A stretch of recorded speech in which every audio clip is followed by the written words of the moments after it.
Diba, maraming noises sa paligid na sasabihin nila na hindi naman magtatapos sa maganda yung sa maganda yung pupuntahan mo. And it may, yes, hindi natin masasabi. Talagang may mga obstacles na haharang sa daan natin, di ba?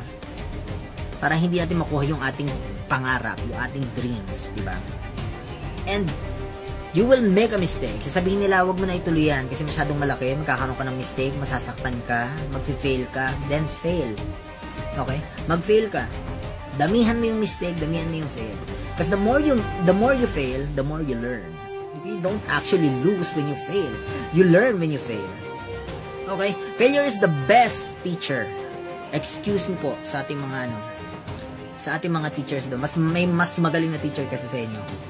Failures are the best teachers. Ito na yan.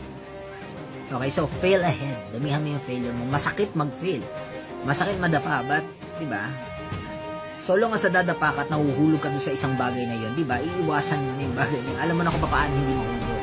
Alam mo na kung paano hindi madapa. And much better dun. Alam mo na kung paano tumayo.